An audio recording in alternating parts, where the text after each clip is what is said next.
If I'm at a bar and I'm sitting at the bar, I'm in a drinking environment. If someone sends me a shot, I don't say no. I say thank you. I accept the shot and I tell the bartender who sent it so that I can lock eyes with that person and go, thank you. And they can see me drink the shot so they know it didn't go to waste. If someone sends me a shot, I take that as a compliment. I think it's an awesome thing if someone sends you a drink. And so when I send someone a drink, I mean good intentions with that drink. And if that person is like at the bar and they're like, ugh, no, I take offense to that. I'm like, ugh, dick. I don't want to make someone feel that way. So I know if I'm in a drinking environment, I don't say no. I have already established the fact that this is a drinking environment. I've already done 2 rounds. And so I see what's going on and I'm looking for help because that's a lot. So I look for security and I'm like, security! And security sees, and security was so clueless that night. They're like, want me to help you drink? No, stupid! Martin is gone somewhere, security's clueless, so I'm stuck on my own. So I walk over and I start drinking. I grabbed the first shot and I held it up and I said, to Orlando. Boom. Second one, to Orlando. Boom. Third one, to Orlando. Boom. After about 8 shots, I was like, to Nanando. Boom. After about 12 shots, I was like, to Armando. Boom. I did 17 shots of Jaeger. At this point, people are no longer watching my show for the sake of stand-up comedy. They're watching a train wreck and they don't want to leave because they want to see what's going to happen. I am now reaching for number 18. And as I'm reaching for it, someone in the back of the room yells out, take it off! And I was like, you take it off! And then her boyfriend stands up. Hey, she'll take off whatever you take off. And all of a sudden, we had a party. That girl came up on stage and she was beautiful, according to Jaeger.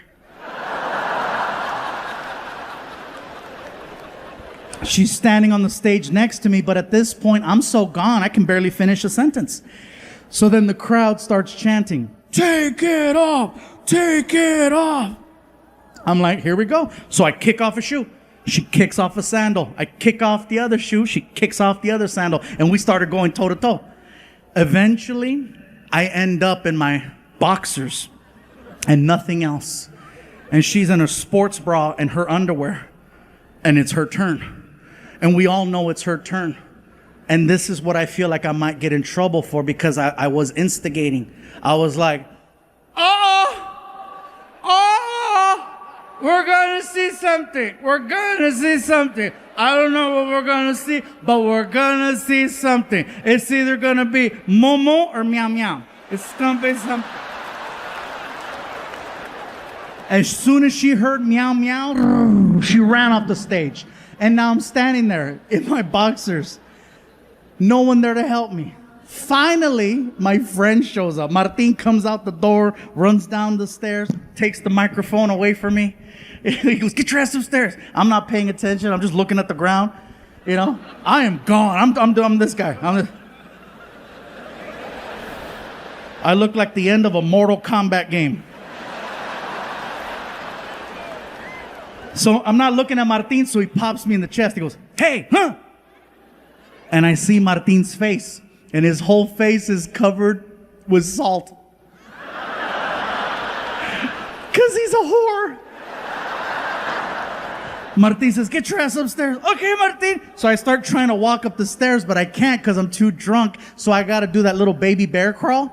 You know, that football thing where you get on all fours. And so I crawled all the way up the stairs like a little baby bear. And when I got to the top, everyone cheered. He made it. And so I'm still, woo! And Martin, he's just trying to get me to go away. He's like, ladies and gentlemen, one more time for Mr. Gabriel Iglesias. This man gave you everything he had. He almost got naked for you. And then I heard, almost. And a little devil appeared on my shoulder. And his name was Jaeger. And from the top of the stairs, freaking 3, 2, 1. I tell you what. And I threw my underwear at Martin.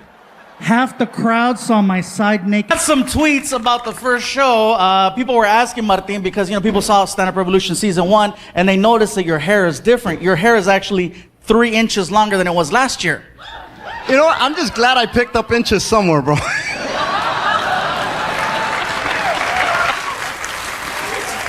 I'll take it. What's different, bro? Because last year, it was getting longer, kind of starts getting, now you're bringing back the 80s, bro. I wish I could bring back the 80s. I went hard in the 80s, bro. You know that show, Remember the 80s? Mm-hmm. I'm glad they made it, because I forgot half the crap that I did. And you guys have no idea. This man right here, okay, if he looks like a rock star, it's because he is. He parties hard. I know how hard he parties. Ozo knows how hard he can handle it, though. I can handle it. People say, well, Gabriel, you go up there and you make fun of yourself. No, I don't. I come up here and I tell you the things that I heard people say. There's a difference. Sometimes I set myself up for jokes and I don't realize it. 3 years ago, I bought a Beetle, not even thinking. That's not the joke. Shut up. See, I can't even tell you guys this story already. I wasn't thinking. I bought the car because it was affordable, economical, brand new freaking Beetle for like 17 grand. I was like, first new car. I go to show it off at my friend Martin's house. I thought it was nice. I pull up, Martin! He lives in the hood. I don't get out the car. Across the street, there are these gang members. The kind of gang members, they don't really get into, like shooting people and stuff like that. They just hang out on the porch and talk a lot of smack. And so I'm there in a Beetle, and across the street, I hear this, right? I'm like, Martin! And over here, I hear, Órale! Hey, what's up, guys? How's it going? How'd you get in there, is it?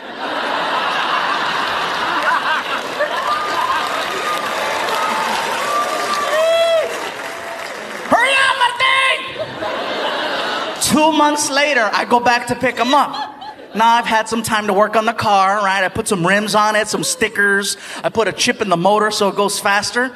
I thought it was bad, right? I pull up. Martin! Órale! I'm not turning around. Hey! Hey! I don't see you. Yoo-hoo! Hey! Oh! What? Check it out, hey! It's the Fat and the Furious!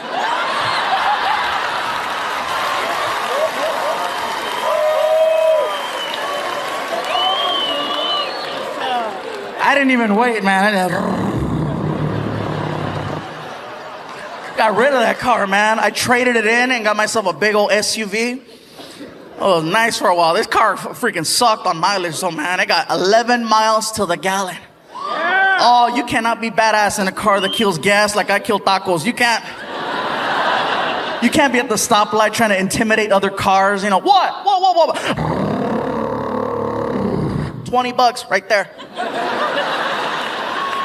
Hell no, man. But it was kind of cool. It had a GPS navigational system in it, an OnStar, which was really cool. I'm driving and all of a sudden this girl's talking to me. Right turn up ahead. In 3/4 tenths of a mile, left turn. And I'm like, whatever you say, baby. Thank you very much. Again, it's our last show. And Martin, hombre. You're my best friend in the whole wide world. We've been on this roller coaster ride for freaking over 10 years. On the road every single week, a lot of time away from family, away from other friends. This man knows me better than I know myself. Serious, that's a real friend right there. And I just wanted to do something real special for you, bro, because I love you and you've been there for me. Uh-oh. I got you a surprise. No, he's coming out. No, I'm not. Wow. Relax. Fluffy, not fluffy. Yeah, all right? No. You got long hair, but I don't pull it, bro. That's like... No. And this is cushion, but not for your pushing, all right? So we got to keep it cool.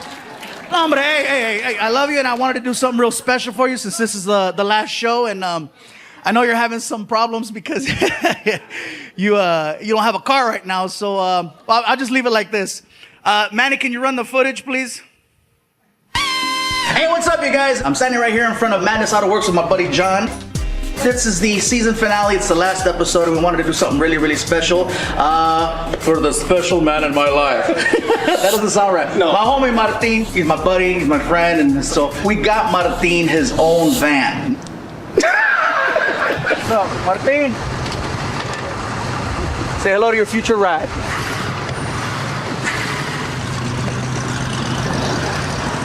All right, so basically the van is in a lot of trouble. Let's just take a look right now, just so you guys can see what's going on. As you can see, based on the torn paneling, somebody tried to escape from this van at one point. So mom's blanket is in here. I don't know what's going on right here, but Martin, nothing but the best, bro. Car's 40 plus, Martin's 40 plus, and by the time we're done, they're both gonna look 27. Exactly. So. Tell us what we're gonna do with the van. Braking system, transmission overhaul, engine overhaul, body work, paint. Does that look nice? It's gonna be pimp. It's gonna be pimp. Dude. Wow. You're kidding. That footage was actually from 7 months ago. As you could tell, I still had 3 chins, not one like now. And somebody like, he looks bigger right there. Maybe it's the TV. No, cabrones, it's a diet. So what can I say? We got the cameras, we got the lights. I want to take you outside and show you what we got, Martin. Stop it. Come on, let's go, bro. Watch the monitors. Watch the monitors. We'll see. Come on, cabrón. Come on, let's go.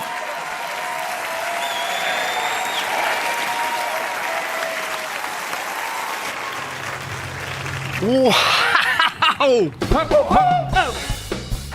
That is so... Wow! Are you kidding me right now? Check out this warrior right here. Look at this warrior. Wait, here, put on the glasses,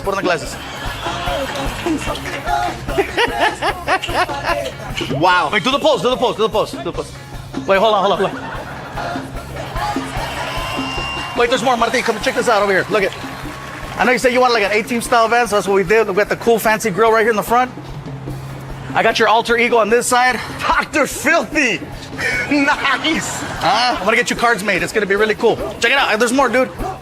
Look, here's like the secret window so that girls can cry for help from it. Check it out over here, Martin. Help me with the back. Check this out. Nice.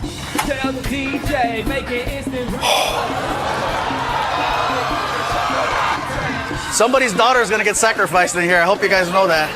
This is ridiculous. I can't say thank you. This is amazing. Gabriel, stand-up revolution. Gracias, bro. I love you, man. I love you too. I love you, man. You guys jotos, but we do love each other. No offense. Hey, puto. Let's go in the van. Hey, you guys, this is the perfect way to end the show or kick it off. So we'll be right back with more stand-up revolution. Jump in here, man.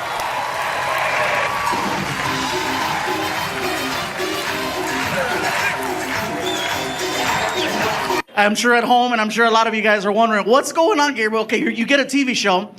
Why would you want to do it in Phoenix, Arizona? You know, especially with everything that's going on. Why would you take a chance? Let me tell you why.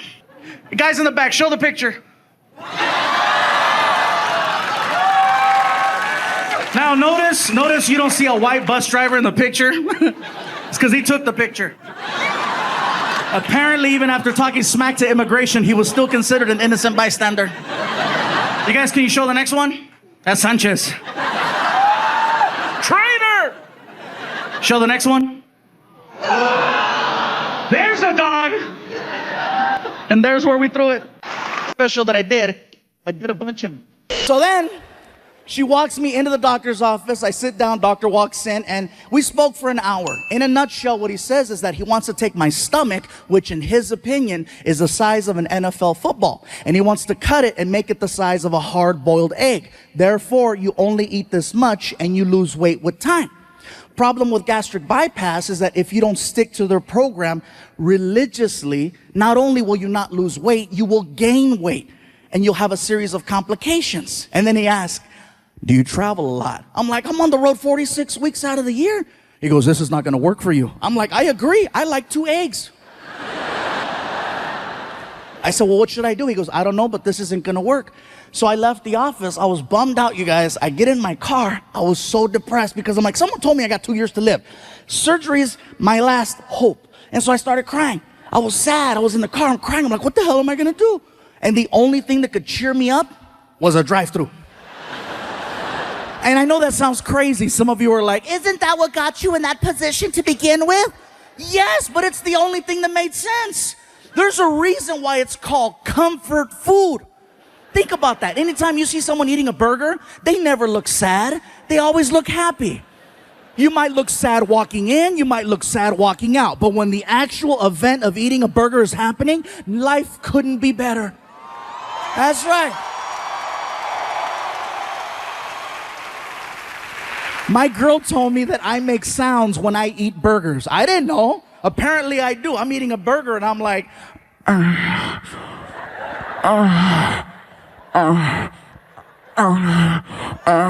She was like, are you eating that or are you eating that?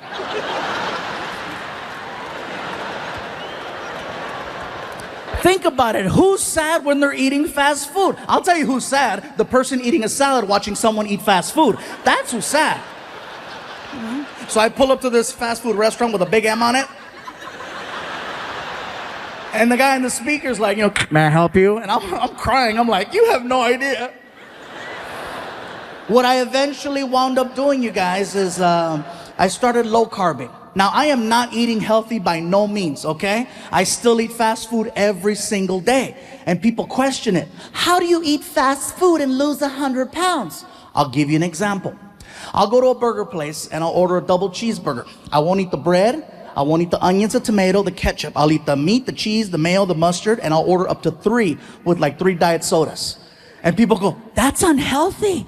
The cholesterol's gonna kill you. I agree. But guess what? Cholesterol's gonna take 10 years to kill me. Diabetes is gonna do it in 2. Right now, I'm winning by 8.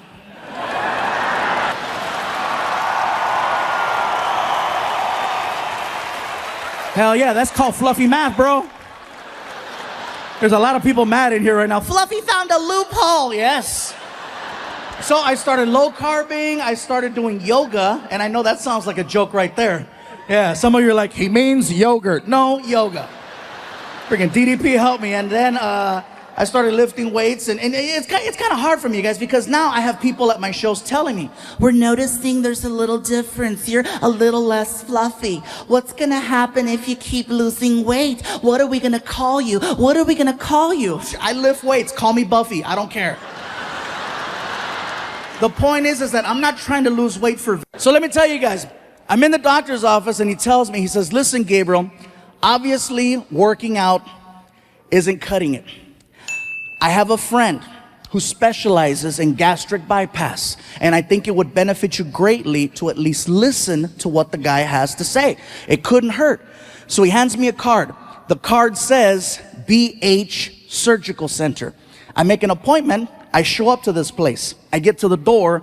The door doesn't say BH Surgical Center. It actually says Center for the Morbidly Obese. Yeah, that shit's not cute. So I figure I'm there, I might as well check it out. So I walk in, I go over to the receptionist, and I ask, right spot? And she was cool. She was like, yes, sir, you're in the right location. Can I ask you something? Absolutely. Why does it say Center for the Morbidly Obese on the door? The doctors prefer it that way. Why don't you have that on the card? Because then you won't come in. First time? Yeah, first time. So she hands me a clipboard, and she goes, please take this clipboard and have a seat. They'll call you in a few minutes.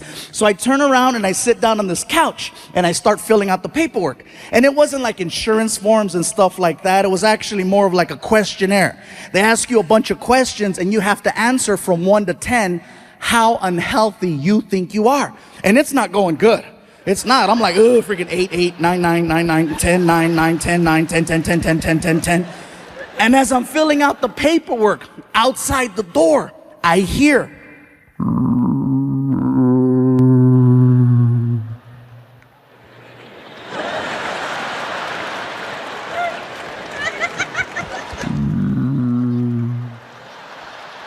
a sudden, the door opens up, and this dude walks in, freaking.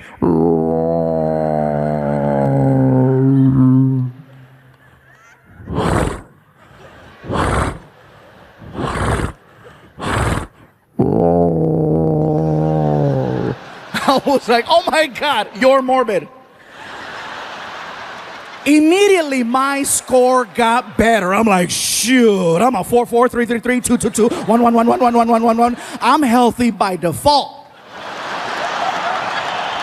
He makes his way over to the receptionist, and she's like, are you here for the 8:30? Is this your first time here?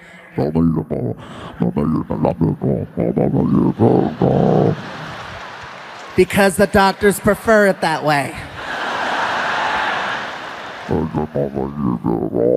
Because then you won't come in. Oh, God. Take this clipboard and have a seat. They'll call you in a few minutes. So he turns around and he looks at me and my sofa. And he's like, I swear it was like the opening scene to the movie Pacific Rim. He's like, I was like, ah! No one's sitting here. Yeah, it's all you, bro.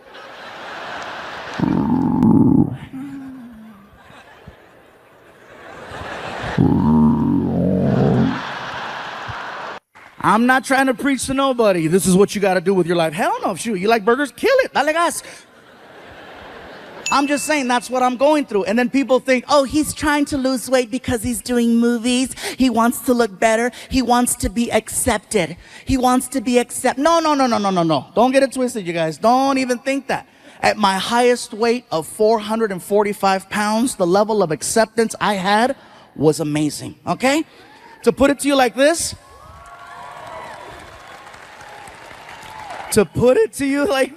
at 445 pounds, there was women throwing themselves at me.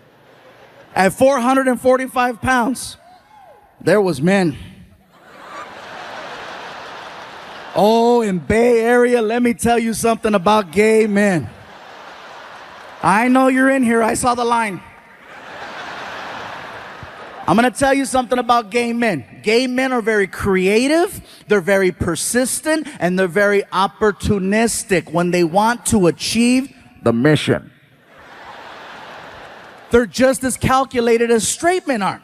I'll give you an example. I'll tell you a story, right? So one night, Martin and I are at a bar, and we're having drinks. And that should come as no surprise. Oh, really? They were drinking? Yeah, we killed it. So as we're drinking, Martin is paying attention and he's listening in to a conversation that's happening about 15 feet away between these two girls. They're going back and forth, and one of them was like, I don't believe we finished the whole bottle. How the hell are we supposed to get home? Martin stands up, looks at me and says, bro, I'll be back. And then it began, the hunt. You know, freaking.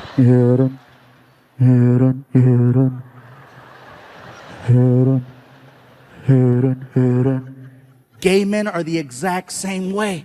They listen, they focus, they pay attention. They wait for one of the cows to get away from the rest of the herd so they can corner it and strike. 4 hours later, Martin and I are at the bar, and I'm 16 shots of tequila in. Oh yeah, and I feel fantastic. And I tell Martin, bro, I don't remember the last time I had this many shots of tequila. And Martin goes, bro, you're crazy, Fluffy. You're crazy. Wait right here. I gotta pee. And so he leaves to the restroom, and I'm leaning against the bar. The bar is the only thing keeping me standing. And from across the room, this guy stands up, looks at his friends, and says, I'll be back.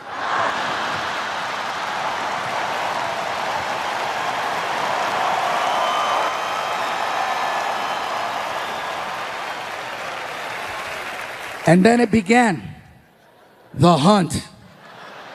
And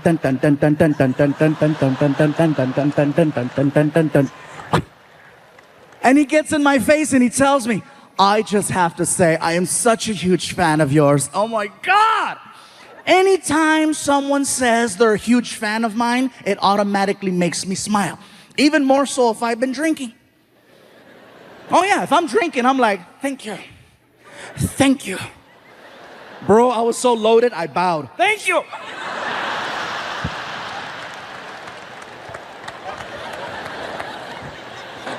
The guy puts his hand on my shoulder and he says, I just have to say, you have gotten me through some difficult time. And he stops talking and he squeezes and he goes, oh my God. Do you work out? I was so drunk, I said, a little. You're the first person to notice. And he's like, oh, you can totally tell. And he squeezed again. And I said, I'm sorry, am I overstepping? No, bro, you don't understand. I'm stressed out. That felt pretty good. Want me to rub both your shoulders and your back and scratch it? Because I will. Oh, whoa. Hey, go for it. He grabs me by the shoulders, you guys. He grabs me by the shoulders and he turns me around. Now I'm facing the bartender and the bartender is trying to warn me. The bartender's like, hello, hello, hello, hello.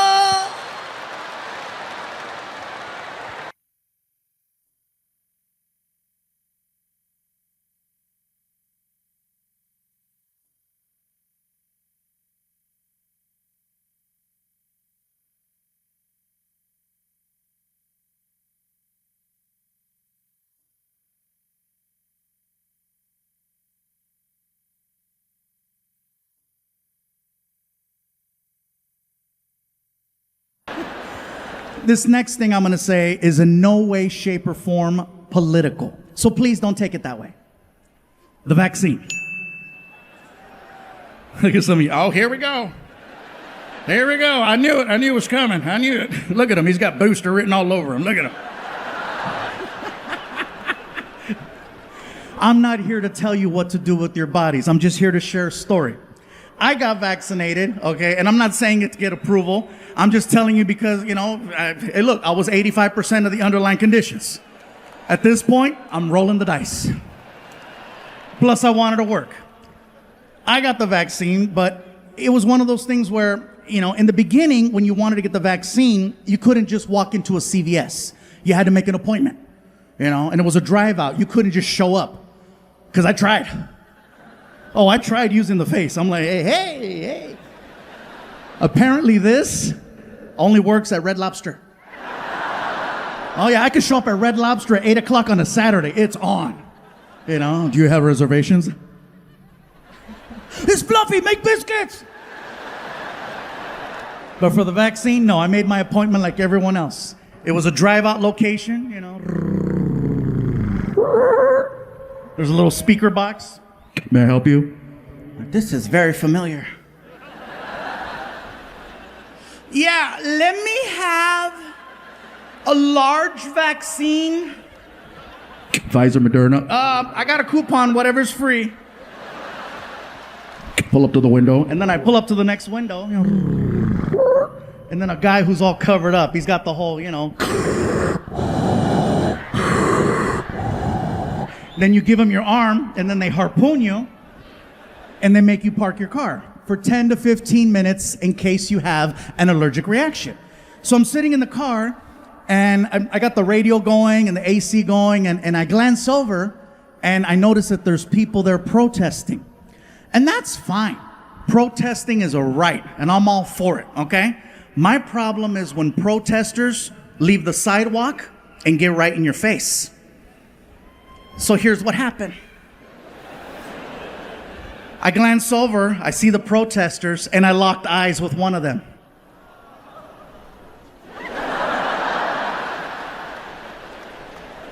And I could do this all day. I'm in the car, right? Like, what?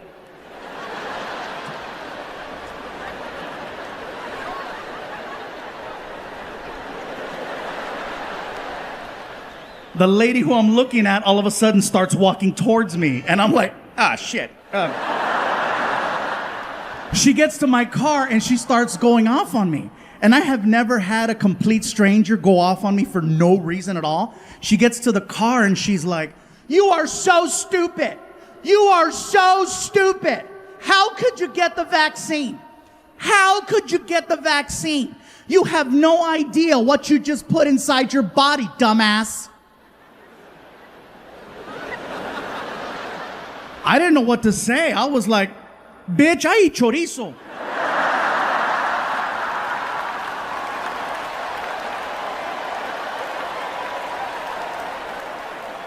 You have no idea what that vaccine has to work through in order to have any type of effect whatsoever.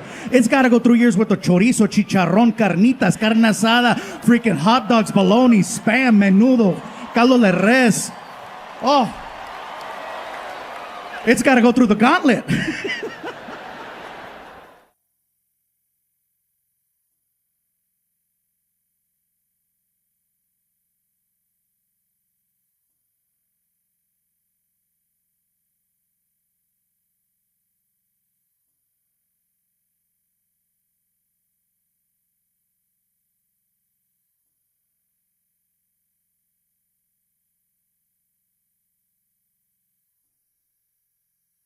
I've been starstruck many, many times. As a matter of fact, this past year, I got to meet one of my childhood heroes.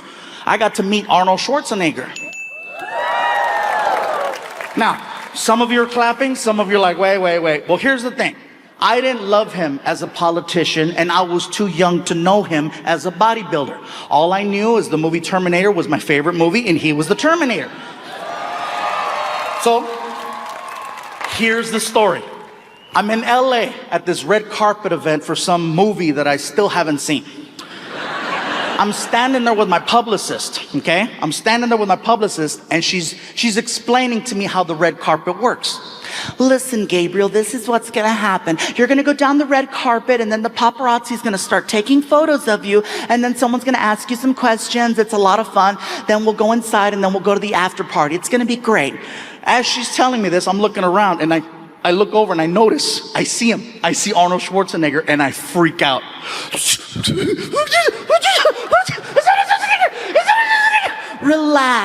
Relax. You've never met Arnie? I said, "No, I've never met Arnie. I work with him all the time. He's really nice. Would you like me to introduce you?" I'm like, "Yes." She takes me by the hand and she walks me directly to Arnold. I'm freaking out so bad, I look like a big ass toddler.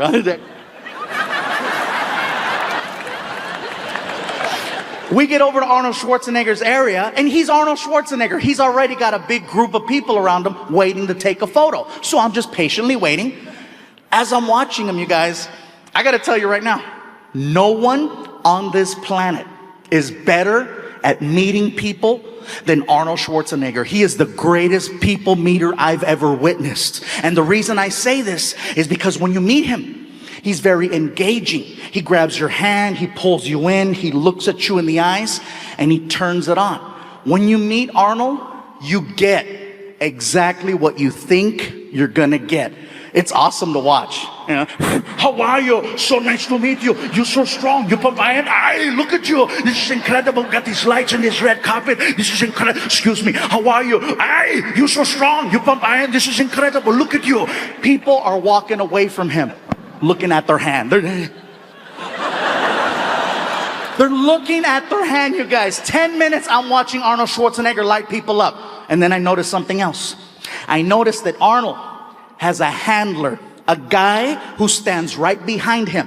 And it's this guy's job to basically reset Arnold for the next person he's about to meet. Arnold Schwarzenegger will never cut off a conversation with the fan. The guy behind him listens in on the conversation, and he determines when enough is enough, and then he signals Arnold to cut it off and move on. Here's the signal. He grabs the back of Arnold's arm right there, 2 times. 1, 2. That lets Arnold know, cut it off, time to move on. Always to the left. Awesome to watch. "This is incredible with these lights and these special effects is going on here. Excuse me, how are you? Nice to meet you. You're so strong. Hey!" I'm like, oh. So I yell out to the handler, hey! And the handler turns around. Hit him! I want to meet him. Hit him! And he starts laughing because now he sees that I see how the Terminator is really working. So he gives me one of these. Next thing you know, he is lighting Arnold up. He is hitting Arnold so fast, Arnold can barely keep up. Excuse me, pardon me, excuse me, hello, how are you? Excuse me, pardon me, high five, high five, high five, high five, high five, pardon me, excuse me, hello, how are you? Very good. Pound, pound, pound, pound, pound, pound, pound, pound, pound, pound, pound, pound, pound. He's coming down the line, coming down the line, coming down the line, and I'm just waiting. And I stick my hand out and he grabbed it. How are you, son? I recognize you. I know who you are. You're the comedian who does the joke about the Indian man trying to rob a bank, but he cannot rob the bank because they are making fun of him. And in my head, I'm like, he knows me! Outside, I'm like, yeah, that's me. You are hysterical. Give me your contact information. You are the funniest person. Excuse me. How are you? Nice to meet you. You're so strong. Meeting Arnold is like a really good roller coaster. You want to go to the end and